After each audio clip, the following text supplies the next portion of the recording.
Hello everybody, we're going to talk about ventilator waveforms. So I put up a bunch of pictures with waves on them. Yeah, so anyway, my name is James Inciardi. I'm a respiratory therapist working at a medium-sized hospital north of St. Paul, Minnesota, where we have tons of ocean water or something. Today I'm going to talk about ventilator waveforms. This is a subject of supreme importance in respiratory therapy, and if you can put yourself in a vent patient's shoes just for a few minutes, I'm sure you can imagine how uncomfortable it would be to be on a ventilator with bad settings. We work with vent patients so much, I think that some respiratory therapists might forget about what it's like to be on a ventilator. I spoke with someone who had been on a ventilator for a few weeks while he was recovering from Guillain-Barré. And he told me that whenever someone approached the ventilator, he was always terrified that he was going to make a mistake and turn off the ventilator or knock something loose and he wouldn't be able to breathe. He told me one time that he was a patient in a hospital, and in another hospital room, there was a guy who would sleepwalk every night. And one time he saw that sleepwalking patient walking directly for his ventilator. And he was terrified because he couldn't get anyone's attention. Fortunately, a nurse saw the situation and stopped the sleepwalker before tragedy struck. But I wanted to bring that up to mention these things to you because I wanted to remind you that these people on the ventilator are extremely vulnerable, and in some cases they're also completely alert with and aware of everything going on around them. They're easily frightened by the thought of a little machine is the only thing keeping them alive. I'd just like you to keep that in mind when we discuss ventilator waveforms. Okay. Now, the objectives here: identify the 4 phases of the mechanical breath, discuss the symptoms of diaphragmatic dysfunction and its importance to weaning, identify trigger asynchronies, and I put that twice. Okay, anyway. All right, so here is the first phase of a vent waveform. This is the trigger phase. As I told you, there's 4 phases in a ventilator waveform. This is the first one. This is the phase when the patient triggers the vent to deliver a breath. This phase may not be apparent. If the patient is not breathing spontaneously, then this phase will be time triggered, in which case you won't see this downward deflection right here. This here, see? These downward deflections here. And again, right here, see they're highlighted.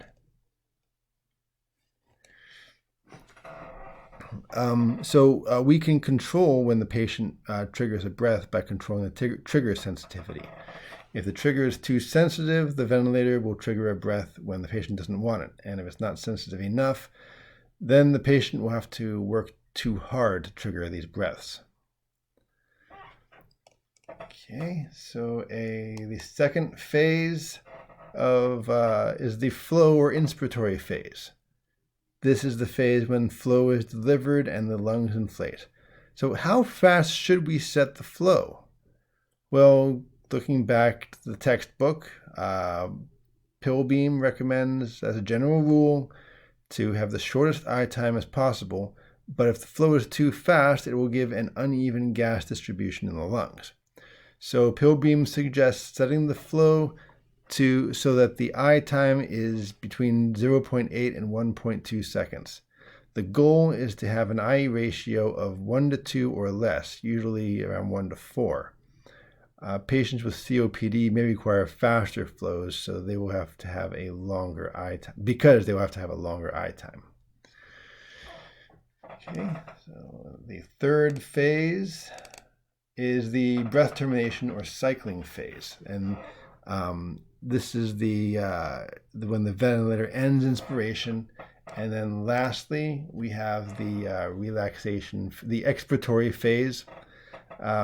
This is the relaxation of the respiratory muscles. Okay, so now that I've gone through what a normal ventilator waveform looks like, let's look at what can go wrong. What could go wrong with these vent patients? So first, Why should we care about ventilator asynchrony? Well, longer duration of mechanical ventilation can lead to tracheostomy, and nobody wants that. I have long believed that ventilator asynchrony is a very unappreciated aspect of ventilator care. It's one of those things that it doesn't really show up in the charts. You don't really read about it in the notes. And the patient, that's not a good way to find out how synchronous the patient is with the ventilator. The only way to go in there and go into the only way to find out is for somebody to go into the room and look at the vent and watch it for a little bit. Doctors might try all kinds of different things, drugs, new vent settings, and pondering to themselves, why won't this patient wean successfully from the ventilator? And the answer may lie in ventilator asynchrony. Patients who are not synchronous with the vent are more difficult to wean, and so they're on the vent longer. By fighting the ventilator, they place more stress on the diaphragm. I'm going to get into a little more of this a little bit later.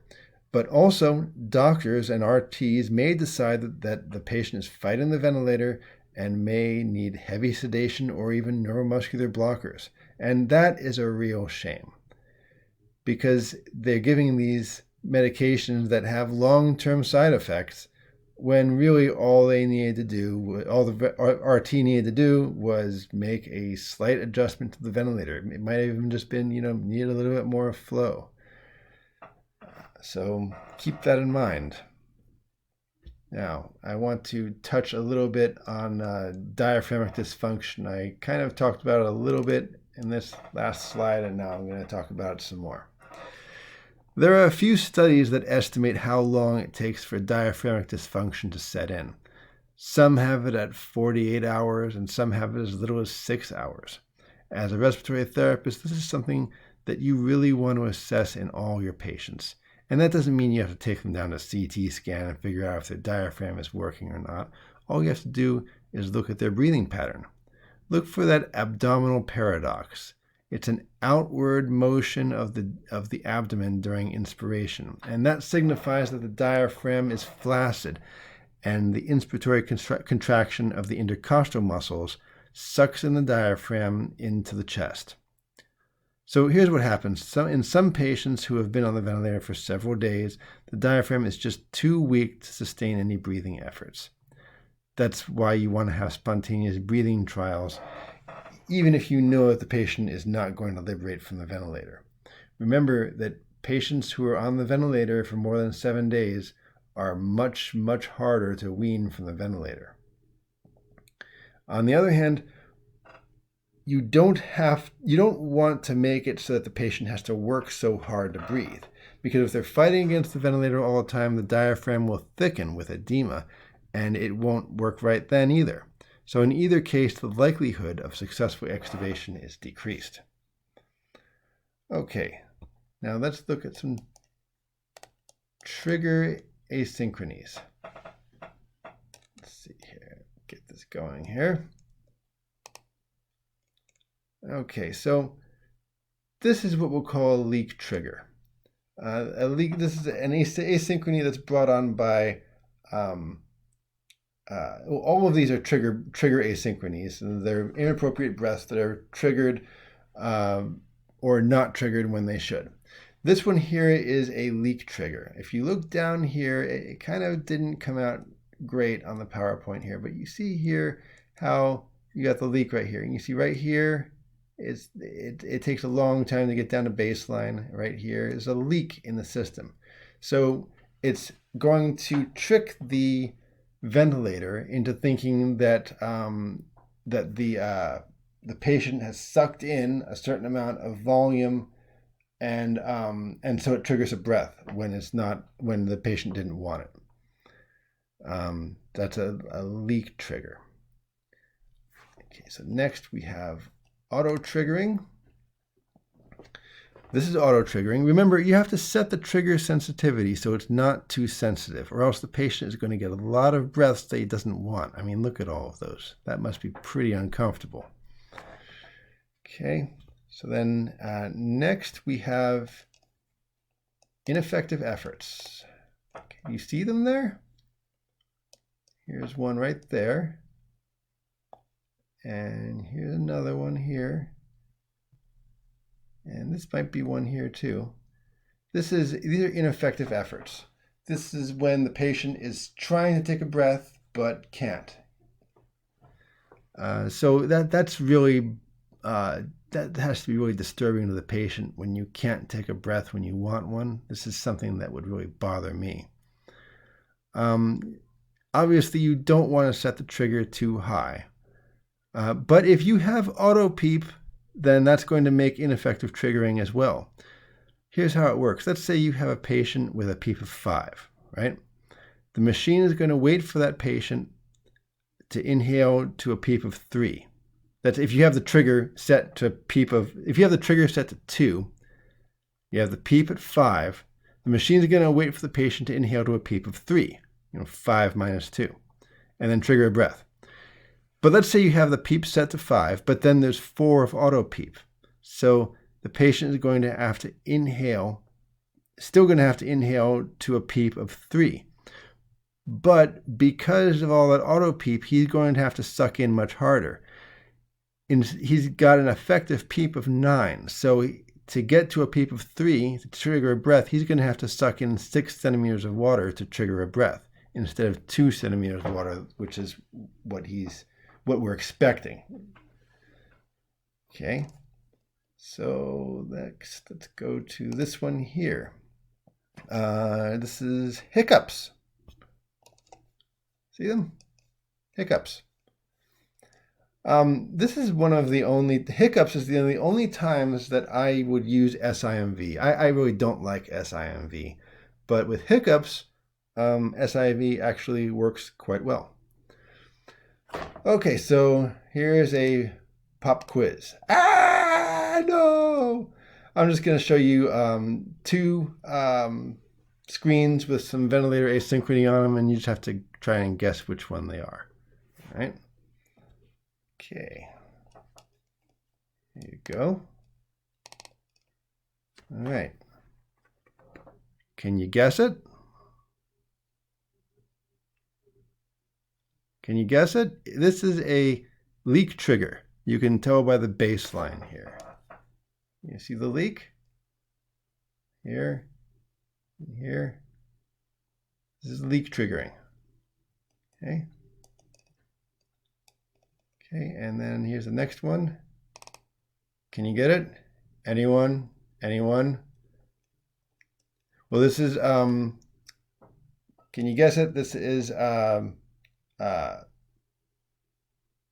the patient is breathing in and he's not triggering the vent. So there's ineffective efforts. You can see them right here. Here's one, and then there's one.